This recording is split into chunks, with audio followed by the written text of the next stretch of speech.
Hi. So my dad watched a couple of my videos and said, "Wow, that little box is amazing. How does it work?" So, Dad, this is roughly not so much how it works, but how I use it. If you're watching and you're not my dad, you're more than welcome. This is nothing personal, so you're more than welcome to watch this, even if you're not my dad. What I thought I'd do is try to create a project from scratch. So what I'm doing is going through the menus here, and I'm creating a new project. It's processing, it's thinking about it. Okay, so I've got a completely new project. So what I've got is I've got 4 tracks, 1, 2, 3, 4, and I can record things like drum sounds and tones onto these tracks. So I'm going to start off with track 2, I think, and I put a simple bass line on there. So let me see. So on my notes, track 2, I choose my tracks from these buttons here. Track 2, I don't know if you can see that, it gives me a keyboard. So C to C, it's 1-octave keyboard. So these are basically my white notes down here, and these are my black notes up here. Okay, so I'm going to go down, so I can play little tones and a tune through this thing.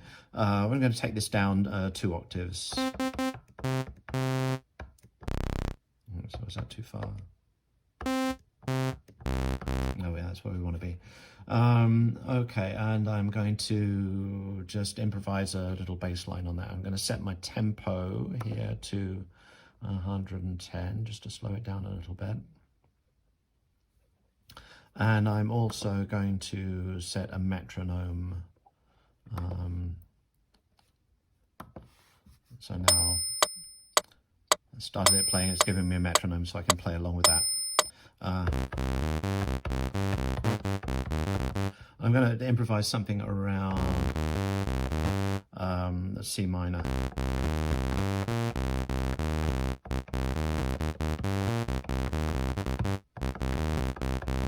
Something like that.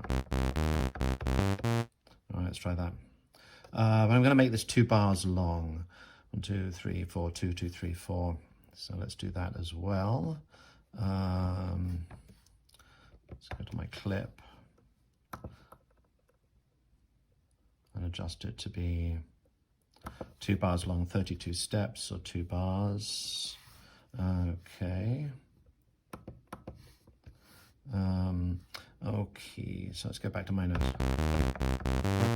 That's going to be my riff. And now I'm recording.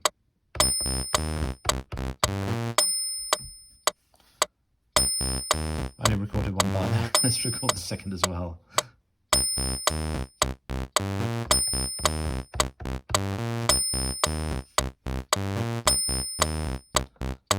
Okay, so that's repeating. Now, typically what I do is I clean this up a little bit, so you can see that this is in a sequencer view, so it's showing me the beats that have notes in them. That one needs cleaning up a little bit because that's clearly off. Let's look at some of these others. Go back to my first measure here, and it tells me here what my starting point is. So I usually use that to clean this thing up. So I'm spot on there. Woo. I'm a little bit off there, and I can use this knob to just adjust that back if I'm off. So just clean up my timing. Look at the second measure. And go to this. This one is clearly way off, although it's late. So what I can do is I could clean this up and I could put it in the next step. I'm going to do it the lazy way. I'm just going to put this so late in this step that it'll sound as if it's in this step. Let's go to this one. So that's got all that cleaned up. So that should sound a bit better now.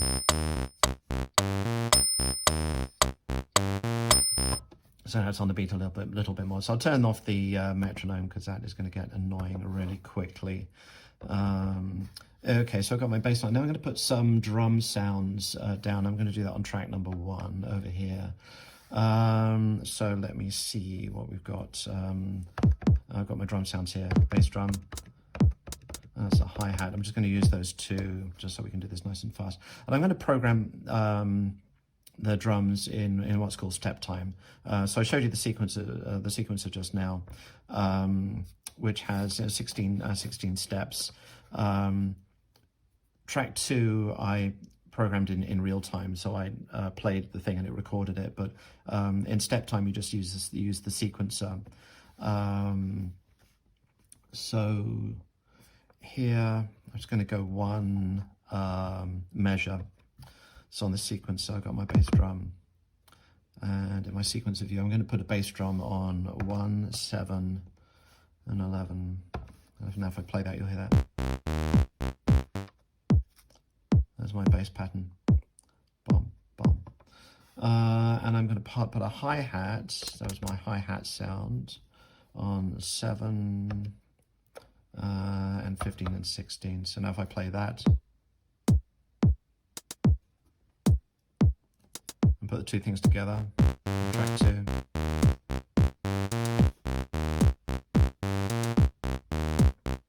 Okay, so far so good. So I've got 2 tracks. So now I'm going to put track 3, and on track 3 I'm going to put a chord.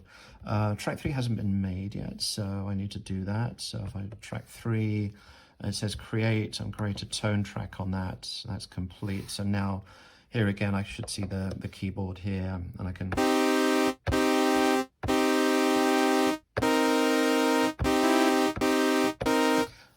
and let's try to improvise something over what I've already got.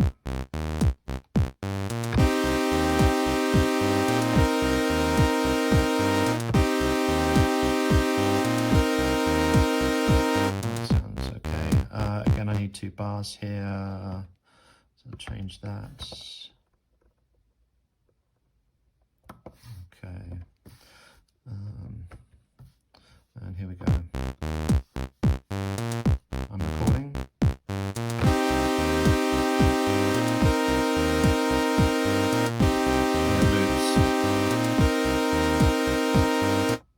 Okay, good.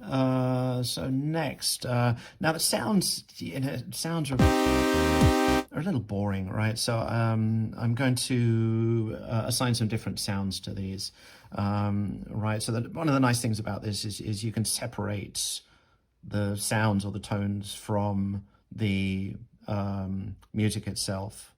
Right, and you can change your mind about how if you want to have something sound like a trumpet, or you want to have something sound like a piano or a synthesizer or something. You can make those kinds of decisions later. So that's what I'm going to do now. So track 1, I'm going to choose from a bunch of presets that I've got here, and I'm going to choose A45. Enter. So you can now, so the rhythm track sounds a little bit different now, so I've changed that. Track 2, I'm going to assign to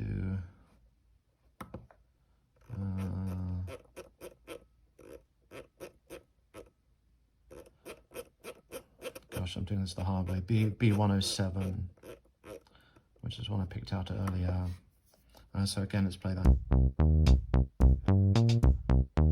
So it sounds different, right? It sounds a little plucky, a bit more interesting. And then finally, I'll do the same thing with track 3, right? So track 3 sounds, again, from a preset.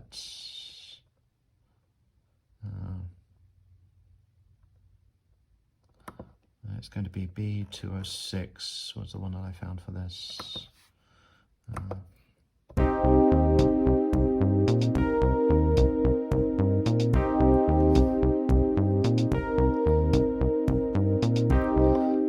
Okay, but still got my 4th track I've done nothing with. So on this, I'm just going to put something fairly random on there to add a little bit of interest. So let's make my track 4. It's going to be a tone, and I'll set the tone right away here from my presets. It's going to be in here, A120, this one. Okay.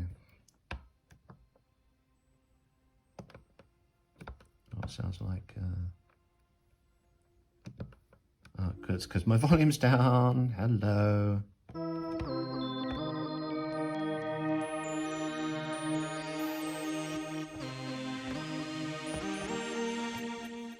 All right, and let's do something similar here. Do a track here, or a clip as they're called in this box. This I want to be actually 4 measures long, so let's set that. So instead of 32, it's going to be 64. There we go. Okay, so that's set that. And here again, let's get in and improvise in real time to play the rest.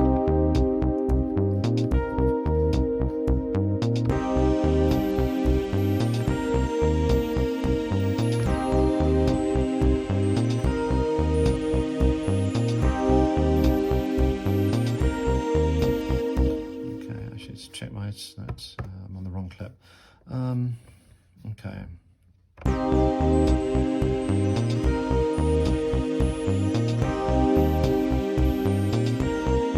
Okay, that sounds okay. Recording. 3, 4, 3, 2, 3, 4, 4, 2, ready, go.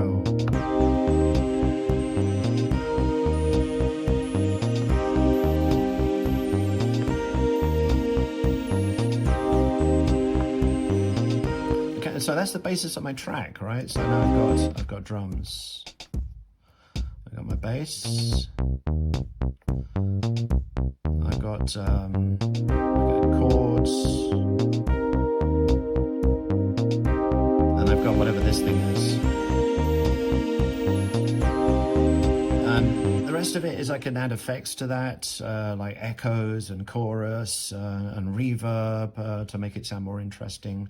I can, of course, I was creating clips as I went there. I can create more clips with different variations of the patterns. And then as I play through what I've created, as I play through the song or through the project, I can choose which clips I want to play at any given time, just to add a little bit more interest and a little bit more variation.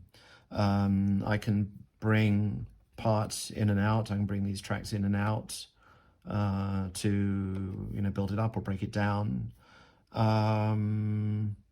Yeah, I can add weird, funky effects to this thing. Like this sort of thing, just for fun, right? But that's basically it.